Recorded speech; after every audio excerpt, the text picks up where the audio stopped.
Salut mes élèves, je souhaite que vous êtes en bonne santé ainsi que toute la famille. Notre chapitre aujourd'hui est le chapitre 9 PGCD et PPCM. Dans cette vidéo, nous allons apprendre une nouvelle méthode pour chercher le PGCD et le PPCM et qui est plus simple que la méthode précédente. Suivez avec moi s'il vous plaît, pas à pas. L'agenda, à bien comprendre la vidéo, à bien étudier les règles et à copier les exercices sur le grand cahier. Au début, on va apprendre la méthode pour trouver le PGCD de deux entiers qui sont désignés par deux lettres A et B. On commence par la règle. Le PGCD de deux nombres décomposés en facteurs premiers est égal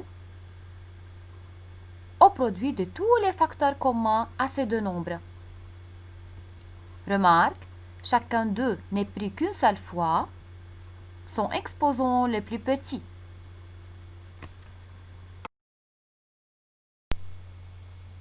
Maintenant, on explique la règle à partir de cet exemple. Soit A égale 60 et B égale 45.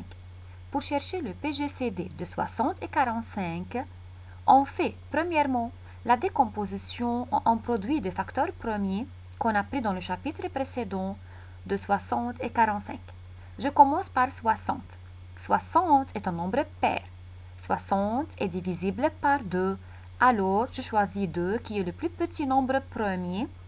La réponse obtenue est égale à 30. 30 est encore un nombre pair. Il est divisible par 2. La réponse obtenue est 15. 15 n'est pas un nombre pair, donc je prends 3 comme un nombre premier car il est divisible par 3. Remarque mes élèves, il faut étudier par cœur tous les nombres premiers inférieurs à 100 et par ordre croissant. 15 divisé par 3 est égal à 5. 5 divisé par 5 est égal à 1. Alors la décomposition de 60, c'est 2 au carré fois 3 fois 5. On passe maintenant à la décomposition en produit de facteurs premiers de 45. 45 est un nombre impair, donc n'est pas divisible par 2. 45 est divisible par 3 et 5. Mais qu'est-ce que je prends mes élèves? 3. Toujours par ordre croissant. Donc 45 est divisible par 3, la réponse obtenue est 15. 4 plus 5 est égal à 9. 15 est encore divisible par 3, la réponse obtenue est 5. 5 est un nombre premier, il est divisible par lui-même. La réponse obtenue est 1. Donc, la décomposition de 45 est égale à 3 au carré fois 5. Maintenant, on cherche le PGCD de A et B, c'est-à-dire le PGCD de 60 et 45. Première étape, on choisit un facteur commun, qui est 3. Et encore, on choisit le plus petit exposant. Remarque, j'écris le facteur commun une seule fois. J'écris 3 à la puissance 1 ou bien 3 au carré. Bien sûr 3 à la puissance 1, c'est-à-dire 3, car je prends le plus petit exposant. Mais il y a un autre facteur commun qui est 5. Alors, le PGCD est le produit de 3 et 5. 3 fois 5 est égal à 15. On passe maintenant à expliquer la méthode pour chercher le PPCM de deux entiers qui sont désignés par deux lettres A et B.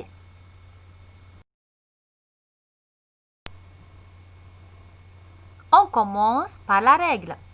Le PPCM de deux nombres décomposés en facteurs premiers est égal au produit de tous les facteurs premiers. De tous les facteurs premiers communs ou non, c'est-à-dire tous les facteurs premiers communs et non communs. Remarque, chacun d'eux n'est pris qu'une seule fois. Son exposant le plus grand. On explique la règle à partir du même exemple qu'on a pris durant l'explication précédente, soit le 2 entier 60 et 45. Pour chercher le PPCM de 60 et 45, je fais la décomposition de ce 2 entier en un produit de facteurs premiers. comme on a fait durant l'explication précédente. Donc, j'obtiens 60 est égal à 2 au carré fois 3 fois 5. Du même, on fait la décomposition de 45 en un produit de facteurs premiers. J'obtiens 45 est égal à 3 au carré fois 5. Maintenant, on va chercher le PPCM de 60 et 45. Pour chercher le PPCM de 60 et 45, on cherche tous les facteurs premiers, comma et non comma. Tous les facteurs premiers, comma et non comma, c'est-à-dire, je choisis 2 et 3 et 5. Je choisis 2 car c'est un facteur non commun et 3 et 5 qui sont deux facteurs communs.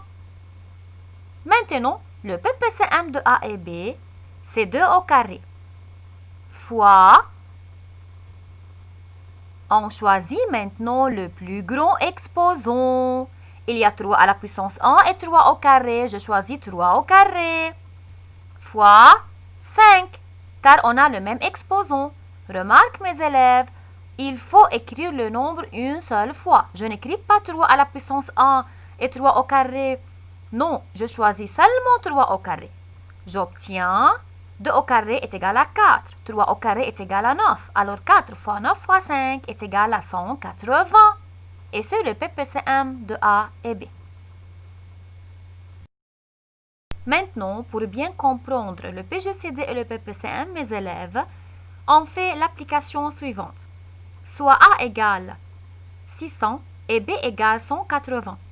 Calculez le PGCD de 600 et 180 et le PPCM de 600 et 180. Bien sûr, pour chercher le PGCD et le PPCM, toujours mes élèves, il faut commencer par la décomposition en produits de facteurs premiers de 600 et 180. La décomposition de 600, je divise par 2, j'obtiens 300. Pourquoi je divise par 2? Car je commence par le plus petit nombre premier et le chiffre des unités est 0. 300 est divisible par 2, j'obtiens 150. Encore divisible par 2, j'obtiens 75. 75, madame, divisible par 3 et 5, qu'est-ce que je prends? Il faut prendre 3, bien sûr. Toujours par ordre croissant, donc je choisis 3. La réponse obtenue est 25. Maintenant, je divise par 5. La réponse obtenue est 5. 5 est un nombre premier. Il est divisible par lui-même. La réponse obtenue est 1. Alors, la décomposition de 600 est égale à 2 au cube fois 3 fois 5 au carré. On passe maintenant à la décomposition de 180. Je commence par 2. La réponse obtenue 90. Je encore divise par 2. J'obtiens 45. 45 est divisible par 3. La réponse obtenue est 15. Encore je divise par 3, toujours. La réponse obtenue est 5. Maintenant, je divise par 5 car c'est un nombre premier. La réponse obtenue est 1. Donc, la décomposition de 180, c'est 2 au carré fois 3 au carré fois 5.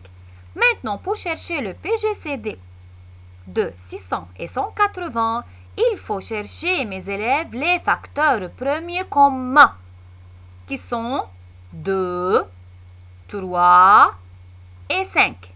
Donc, 2 et 3 et 5 se trouvent dans la décomposition de 600 et 180, alors ce sont les facteurs communs.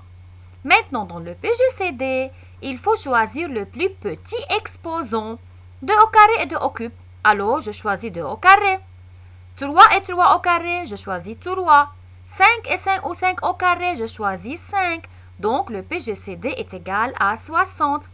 2 au carré, c'est 4. 4 fois 3, 12. 12 fois 5, 60. On passe maintenant à chercher le PPCM. Pour chercher le PPCM, il faut choisir tous les facteurs premiers, communs et non communs. Dans cet exemple, il n'y a pas de facteurs premiers non communs. Il y a seulement des facteurs premiers communs, alors 2 et 3 et 5. Mais ici, la différence entre le PGCD et le PPCM encore, je choisis le plus grand exposant, donc 2 au cube, fois 3 au carré, fois 5 au carré, est égal à 1800. 2 au cube, c'est 8. 8 fois 3 au carré, c'est 9. Et 5 au carré fois 25. Donc, j'obtiens 1800. Maintenant, faites bien attention, mes élèves. Remarque très importante. On a deux cas particuliers pour chercher le PPCM et le PGCD de deux entiers. Premier cas particulier. Si A et B sont premiers entre eux, c'est-à-dire il n'y a aucun diviseur commun entre eux, alors le PGCD de A et B est égal à 1 et le PPCM de A et B est égal à leur produit, c'est-à-dire A fois B. Exemple, pour bien comprendre, 2 et 15 sont deux nombres premiers entre eux, c'est-à-dire il n'y a aucun diviseur commun entre 2 et 15. Alors, on peut trouver mentalement, rapidement, le PGCD et le PPCM de 2 et 15 sans faire la méthode de décomposition en produit des facteurs premiers. Le PGCD de 2 et 15 est égal à 1, tout de suite. Le PPCM de 2 et 15 est égal à 2 fois 15 est égal à 30, c'est leur produit. Le deuxième cas particulier, si A est un multiple de B, et bien sûr B est le diviseur de A. Alors, le PGCD de A et B est égal à B, et le PPCM de A et B est égal à A. Exemple, 18 est un multiple de 6, c'est-à-dire 6 est le diviseur de 18, car 6 fois 3 est égal à 18. Alors, le PGCD de 18 et 6 est égal à 6, et le PPCM de 18 et 6 est égal à 18. C'est une méthode très facile, calcule mentalement, sans faire la décomposition. Donc, il faut bien étudier les deux cas particuliers.